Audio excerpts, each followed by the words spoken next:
The Lord of the Rings ఈ సిరీస్లో 3 parts వచ్చాయి. 2001లో వచ్చిన the Fellowship of the Ring, 2002లో వచ్చిన ది 2 టవర్స్, 2003లో వచ్చిన the Return of the King. ఈ 3 పార్ట్స్ కూడా జేఆర్ఆర్ టోల్కిన్ రచన లార్డ్ ఆఫ్ ద రింగ్స్ అనే నవల ఆధారంగా వచ్చాయి. ఇప్పుడు లార్డ్ ఆఫ్ ద రింగ్స్ మొదటి భాగం the Fellowship of the king గురించి ఎక్స్ప్లెయిన్ చేస్తున్నాను. ఇది పీటర్ జాక్సన్ డైరెక్షన్లో 2001లో రిలీజ్ అయ్యింది. ఒక శక్తివంతమైన ఉంగరం కోసం చాలా రాజ్యాలు పోరాడుతూ ఉంటాయి. ఆ ఉంగరం అసలు ఎలా వచ్చింది, దాని చరిత్ర ఏంటి అనే బ్యాక్ స్టోరీ చెప్తూ సినిమా ప్రారంభమవుతుంది.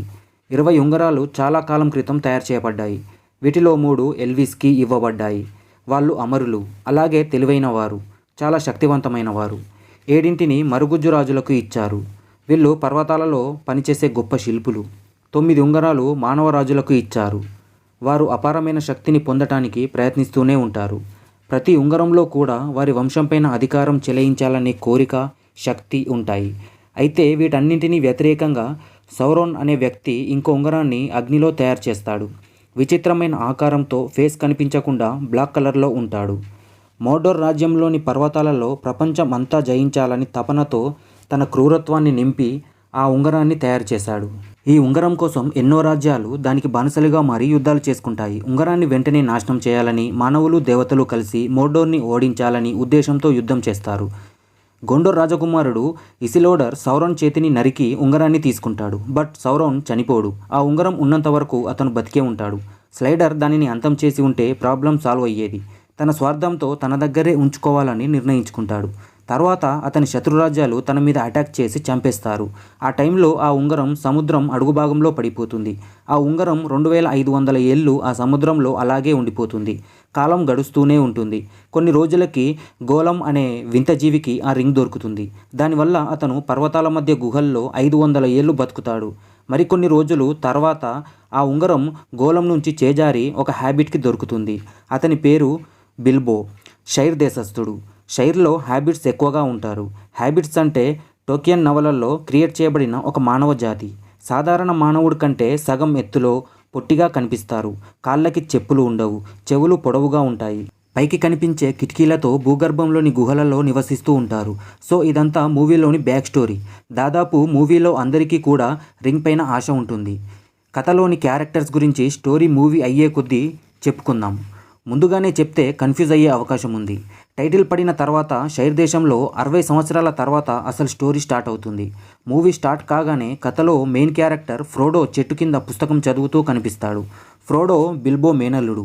బిల్బో దగ్గర ఉన్న శక్తివంతమైన ఉంగరం వల్ల 100 సంవత్సరాలకు పైగా బ్రతకగలుగుతాడు. బిల్బో 111వ పుట్టినరోజుకి గాండాల్ఫ్ అక్కడికి వస్తాడు. ఇతను ఒక మాంత్రికుడు. గాండాల్ఫ్ బిల్బోని కలిసిన తర్వాత ఆ రోజు రాత్రి హ్యాబిట్స్ అందరూ పార్టీకి హాజరవుతారు. ఆ పార్టీలో ఫ్రాడో ఫ్రెండ్స్ శ్యామ్ అలాగే ఇంకో 2 ఫ్రెండ్స్ ఇంట్రడ్యూస్ అవుతారు. పిల్లలందరినీ అలరించిన తర్వాత అక్కడ ఇచ్చిన స్పీచ్లో నాకు టైం అయిపోయింది అని అతను దగ్గర ఉన్న ఉంగరాన్ని ధరిస్తాడు. అది అతన్ని కనిపించకుండా చేస్తుంది. అది చూసి అందరూ ఆశ్చర్యపోతారు. కట్ చేస్తే అతను తన ఇంట్లో ఉంటాడు. తన సామాన్లు అన్నీ ప్యాక్ చేసి షైర్ నుంచి వెళ్ళిపోవాలని నిర్ణయించుకుంటాడు. కానీ అక్కడికి గాండాల్ఫ్ వచ్చి ఆ ఉంగరాన్ని వదిలేసేయి అని చెప్పగానే చివరికి ఫ్రోడోకి అప్పగించాలని ఉంగరాన్ని వదిలేసి బిల్బో అక్కడి నుంచి వెళ్ళిపోతాడు.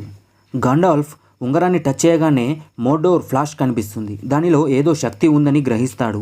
ఆ వెంటనే అక్కడికి ఫ్రోడో వచ్చి ఉంగరాన్ని తీసుకుంటాడు. అప్పుడు గాండాల్ఫ్ ఈ ఉంగరం నీదే అని ఒక కవర్లో పెట్టి జాగ్రత్తగా ఉంచు అని ఫ్రోడోకి ఇస్తాడు. ఉంగరం గురించి పూర్తిగా తెలుసుకోవాలనే ఉద్దేశంతో లైబ్రరీకి వెళ్ళి ఆ ఉంగరం గురించి, దానికి ఉన్న శక్తి గురించి తెలుసుకుంటాడు. అది దానికి ఉన్న గుర్తుల ద్వారా దాని రహస్యం తెలుసుకోవచ్చు. గాండాల్ఫ్ తిరిగి బిల్బో ఇంటికి వెళ్తాడు. మరోవైపు ఉంగరం గురించి సౌరోన్ మనుషులు వెతుకుతూ ఉంటారు. గాండాల్ఫ్ ఫ్రోడో దగ్గరికి తిరిగి వచ్చి రింగ్ని తీసుకొని మంటలో వేస్తాడు. అప్పుడు ఆ ఉంగరం పైన కొన్ని మర్మమైన అక్షరాలు కనిపిస్తాయి. అప్పుడే గాండాల్ఫ్ అది సౌరోన్ ఉంగరం అని గ్రహిస్తాడు. ఆ రింగ్ సౌరోన్లు ఇద్దరు వేర్వేరు కాదని, ఇద్దరు ఒకటే అని, ఇప్పుడు ఆ ఉంగరం కోసం సౌరోన్ వెతుకుతున్నాడని, అలాగే గోళంని పట్టుకొని చిత్రహింసలు పెట్టి ఉంగరం ఉన్న ప్రదేశాన్ని కనుగొన్నారని గాండాల్ఫ్ ఫ్రోడోకి చెప్తాడు. ఇదంతా విన్న ఫ్రోడో ఉంగరాన్ని గాండాల్ఫ్కు ఇస్తున్నప్పుడు గాండాల్ఫ్ దానికి ఒప్పుకోడు. దీంతో నాకు మంచి పనులు చేయలేనని, ఇది నా దగ్గర సురక్షితంగా ఉండదని, నువ్వు వెంటనే ఈ నగరం నుంచి బయటకు వెళ్ళాలని, అలాగే ఎవరైనా నిన్ను అడిగితే నీ పేరు ఫ్రోడో కాకుండా బాగిన్స్ అని చెప్పు అని అంటాడు. ఇంతలోనే కిటికీ వెనుక వైపు నుంచి ఇదంతా శ్యామ్ వింటాడు. గండాల్ఫ్ మొదట కోప్పడినా తర్వాత ఫ్రోడోకి జతగా శ్యామ్ని ఉంచి నగరం నుంచి బయటకు వస్తారు. ఉంగరం తన యజమానిని కలుసుకోవాలని చూస్తుందని, ఇక్కడున్న చెట్లన్నీ అతనికి సహకరిస్తాయని, మీరు చాలా జాగ్రత్తగా ఉండాలని, దారి వెంట కాకుండా అడ్డ రూట్లో వెళ్ళండి అని చెప్పి గాండాల్ఫ్ తన గురువు దగ్గరికి వెళ్ళిపోతాడు. గాండాల్ఫ్ గురువు పేరు సోరోమాన్. అతను ఒక మాంత్రికుడు. గాండాల్ఫ్ సోరోమాన్ని కలిసి మాట్లాడినప్పుడు సౌరోన్కి అనుకూలంగా పనిచేస్తాడని గ్రహిస్తాడు. అలాగే ఫ్రోడో ఆపదలో ఉన్నాడు అని తెలుసుకుంటాడు. తర్వాత సోరోమాన్ ఇసెస్గార్డ్లో ఉన్న ఒక పెద్ద టవర్ పైన గాండాల్ఫ్ని బంధిస్తాడు. ఇటువైపు ఫ్రోడో మరియు శ్యామ్లు చాలా దూరం ప్రయాణించి ఉంటారు. ఇద్దరూ ఒక పొలంలో వెళ్తున్నప్పుడు మెర్రీ పిప్పిన్ స్నేహితులు దొంగతనం చేస్తూ కనిపిస్తారు. రైతు వెంబడిస్తున్నప్పుడు వాళ్ళిద్దరి సహాయంతో వీళ్ళిద్దరూ ఆ పొలం నుంచి బయటపడతారు. మెర్రీ పిప్పిన్లు కూడా టీంలో జాయిన్ అవుతారు. సరిగ్గా అదే టైంకి సౌరోన్ బానిసలు అక్కడికి వస్తారు. ఎందుకంటే సౌరోన్కి ఉంగరం స్పర్శ తెలుస్తూనే ఉంటుంది. పెద్ద చెట్టు కింద ఏర్ల మధ్యలో వీళ్ళు దాగి ఉండటం వల్ల ప్రమాదం నుంచి తప్పించుకుంటారు. తర్వాత ఫ్రోడో ఆ రింగ్ని ధరించాలని ట్రై చేస్తాడు, కానీ శ్యామ్ ఆపుతాడు. సౌరోన్ నుంచి తప్పించుకున్న తర్వాత హ్యాబిట్స్ ఉన్న బ్రీ అనే పట్టణానికి చేరుకొని అక్కడ ఒక సత్రంలోకి వెళ్తారు. అక్కడ వారు గండాల్ఫ్ని కలవాలి, కానీ అతను అక్కడ లేడు. చిన్న తోపులాటలో అనుకోకుండా రింగ్ ఫ్రోడో వేలికి జారిపోతుంది. సో అక్కడున్న ప్రదేశం నుంచి మాయమవుతాడు. అప్పుడు ఫ్రోడోకి రింగ్ రైత్ కనబడి ప్రమాదంలో ఉన్నావని హెచ్చరిస్తారు. తర్వాత స్టోరీలో ఇంకో మెయిన్ క్యారెక్టర్ అర్గోర్నా ఇంట్రడ్యూస్ అవుతాడు. ఇతనిని స్ట్రైడర్ అని కూడా అంటారు. హ్యాబిట్ల గ్రూప్కి తనని తాను పరిచయం చేసుకుంటాడు. అలాగే చాలా జాగ్రత్తగా ఉండాలని వాళ్ళతో చెప్తాడు. సౌరోన్ బానిసలు ఉంగరం కోసం అక్కడికి వస్తారు, కానీ ఆర్గోర్ను వాళ్ళని వేరే రూమ్కి షిఫ్ట్ చేసి వాళ్ళని సేవ్ చేస్తాడు. తర్వాత సౌరోన్ మనుషుల గురించి హ్యాబిట్స్కి చెప్తాడు. సౌరోన్ మనుషులు వెళ్ళిపోయిన తర్వాత ఆర్గోర్ను హ్యాబిట్స్ను తీసుకొని రివండల్లోని ఎల్డ్రోన్ ఇంటికి తీసుకువెళ్ళడానికి బయలుదేరుతాడు. మరోవైపు సౌరోన్ యుద్ధం చేయడానికి భయంకరమైన శైర్యాన్ని నిర్మించుకుంటూ ఉంటాడు. ఇటువైపు హ్యాబిట్స్ చీకటి పడడంతో వెదర్ టాప్ అనే కొండ వద్ద ఆగుతారు. అక్కడే స్ట్రైడర్ హ్యాబిట్స్కి ఆత్మరక్షణ కోసం కత్తులను ఇస్తాడు. నైట్ టైం కావడంతో హ్యాబిట్స్ మంటలు వెలిగిస్తారు. ఆ మంటల ఆధారంగా సౌరోన్ మనుషులు వచ్చి విషపు కత్తితో ఫ్రోడోని పొడి చేస్తారు. కానీ స్ట్రైడర్ వారితో పోరాడి ఫ్రోడోని రక్షిస్తాడు.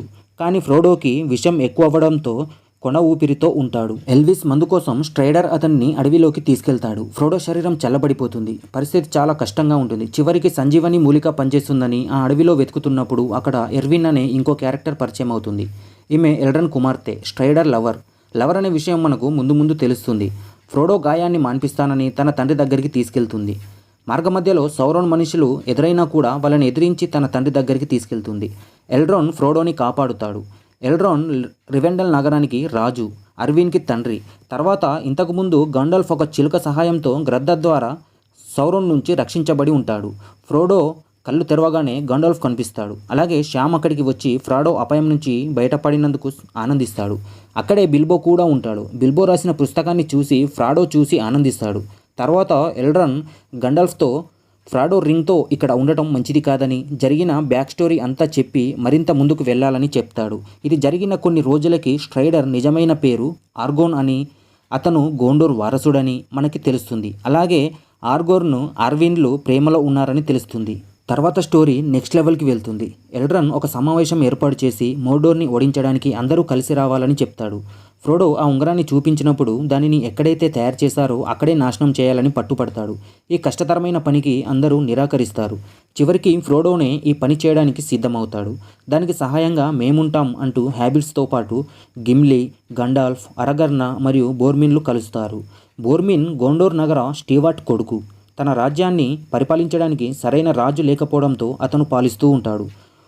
బిల్బో దగ్గర నుంచి ఫ్రోడో కత్తి, కవచం తీసుకున్న తర్వాత అందరూ రివెండెంట్ నుంచి బయలుదేరుతారు. ఇప్పుడు వాళ్ళ లక్ష్యం ఉంగరాన్ని మోర్డోర్లోని మౌంట్ డూమ్కు అనే అగ్నిలో కలిపేయాలి. 40 రోజుల పాటు పర్వతాలలో ప్రయాణించాలి.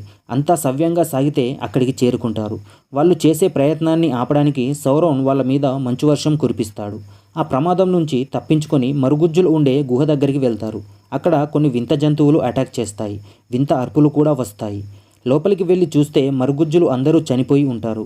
అక్కడ మనకి ఇంకోసారి గోళం కనిపిస్తాడు. తర్వాత సౌరోన్ రాక్షసులు వచ్చి వాళ్ళ మీద అటాక్ చేస్తారు. అద్భుతమైన ఫైట్లో బాల్రోగ్ అనే విచిత్రమైన రాక్షసి తనతో పాటు గండాల్ఫ్ని కూడా పెద్ద లోయలోకి పడేస్తుంది. గండాల్ఫ్ చనిపోతాడు అని అందరూ చాలా బాధపడతారు. తర్వాత ఆ గుహల నుంచి బయటకు వచ్చేస్తారు. ఇంకొంచెం దూరం అడవుల్లో ప్రయాణిస్తున్నప్పుడు వాళ్ళని గెలాడ్రియల్ మనుషులు బంధించి ఆమె దగ్గరికి తీసుకెళ్తారు. ఈమె ఎల్విస్ అందరిలో గొప్పది. అందం, జ్ఞానం, శక్తి ఆమె సొంతం. లేడీ ఆఫ్ ద వుడ్స్ గ్రూప్తో మిగిలిన వాళ్ళని కలుస్తారు. అందరూ పడుకున్నాక ఫ్రోడోని గెలాడ్రియల్ ప్రైవేట్గా మాట్లాడుతుంది. ఆమె ఫ్రోడోని ఒక నీటి అద్దంలోకి చూడమని చెప్తుంది. ఫ్రోడో అందులోకి చూడగానే హ్యాబిట్స్ అందరూ సౌరోన్ చేతిలో బంధించబడి ఉంటారు. అలాగే సౌరోన్ మండుతున్న కన్ను కనిపిస్తుంది. ఇదంతా ఫ్రోడో అనుకున్న పని జరగకపోతే ఇలా జరుగుతుంది అని అందులో చూపబడుతుంది. ఫ్రోడో ఇదంతా ఒక్కడినే చేయలేను అంటాడు. ఇది నువ్వు తప్ప ఇంకెవరూ చేయలేరు అని అంటుంది. చివరికి ఫ్రోడో ఒప్పుకుంటాడు. మరోవైపు సౌరోన్ తన రాక్షస సైన్యాన్ని ఫ్రోడో టీంని చంపమని పంపుతాడు. వీళ్ళ ఏకైక లక్ష్యం ప్రపంచాన్ని నాశనం చేయడమే, కానీ హ్యాబిట్లను చంపకుండా తీసుకురావాలి. ఫ్రోడో టీం లక్ష్యం ఉంగరాన్ని తీసుకెళ్లి మోర్డోర్లో అంతం చేయాలి. ఇటువైపు చివరగా గాలేడ్రియల్ ఫ్రోడోకి ఎరిండల్ లైట్ని బహుమతిగా ఇచ్చి అక్కడి నుంచి పంపుతుంది. అందరూ పడవల్లో బయలుదేరుతారు. పైన అడవుల్లో రాక్షసులు వీళ్ళ కోసం వేచి ఉంటారు. ఇక్కడ ఆర్గొనాన్స్ అనే పూర్వీకుల కట్టడం చూస్తాం. చాలా అద్భుతంగా ఉంటుంది. తర్వాత వీళ్ళు నైట్ టైంలో బయలుదేరాలని ఓ చోట స్టే చేస్తారు. అప్పుడే ఫ్రోడో ఒంటరిగా బయలుదేరాలని నిర్ణయించుకుంటాడు. ఇక్కడ బోరోమిన్ ఉంగరం మీద ఆశతో ఫ్రోడోపై దాడి చేస్తాడు. ఫ్రోడో ఉంగరాన్ని చేతికి ధరిస్తాడు. ధరించగానే అదృశ్యమవుతాడు. మరోసారి సౌరోన్ మండుతున్న కన్ను కనిపిస్తుంది. ఉంగరాన్ని చేతి నుండి తీయగానే ఆర్గర్న్ అతన్ని పక్కనే ఉంటాడు. ఎవరిని నమ్మాలో ఫ్రోడోకి అర్థం కాదు. దాదాపు అందరూ కూడా ఉంగరాన్ని పొందాలని ఆశతోనే ఉన్నారు, ఒక్క ఫ్రోడో తప్ప. కానీ ఆర్గోన్ను నన్ను నమ్మవచ్చు, నీకు సాయం చేస్తానని చెప్తాడు. తర్వాత రాక్షసులందరూ వీళ్ళ మీద అటాక్ చేస్తారు. అందరూ పోరాడి ఆ రాక్షసులను అంతం చేస్తారు. కానీ బోరోమిన్ చనిపోతాడు. చనిపోయే ముందు ఫ్రోడో దగ్గరి నుంచి ఉంగరం తీసుకోవాలనుకున్నా అని ఒప్పుకుంటాడు. తర్వాత ఫ్రోడో తన దగ్గర ఉంగరం ఉన్నందుకు చాలా బాధపడతాడు. కానీ గండాల్ఫ్ విధి గురించి చెప్పిన మాటలను గుర్తు చేసుకొని ఒకడే ఒక పడవలో బయలుదేరుతాడు. కానీ స్నేహితుడు శ్యామ్ అతని వెంట రావాలని పట్టుబడతాడు. శ్యామ్కి ఈత రాకపోయినప్పటికీ నీటిలో దూకుతాడు. చివరి క్షణంలో ఫ్రోడో శ్యామ్ని రక్షిస్తాడు. ఇక్కడ వారి ఇద్దరి స్నేహం యొక్క గొప్పతనం మనకి అర్థమవుతుంది. తర్వాత వీరిద్దరూ ఒక పర్వతం పైకి ఎక్కగానే దూరంగా మోర్డోర్ కనిపిస్తుంది. కనిపించగానే స్టోరీ ఎండ్ అవుతుంది. మిగిలిన స్టోరీ సెకండ్ పార్ట్ నుండి స్టార్ట్ అవుతుంది. ఓకే ఫ్రెండ్స్, ఒకవేళ నేను సెకండ్ పార్ట్ అయిన the Lord of the rings 2 towers గురించి ఎక్స్ప్లెయిన్ చేయాలి అనుకుంటే మీరు మ్యూజిక్ ఉప్పుగల్ ఛానల్ని సబ్స్క్రైబ్ అవ్వండి మరియు కామెంట్ చేయండి. ఈ మూవీ ఎక్స్ప్లెనేషన్ కనుక మీకు నచ్చినట్లయితే ఈ వీడియోని లైక్ చేయండి, షేర్ చేయండి మరియు కామెంట్ చేయండి. Thanks for watching. జై హింద్.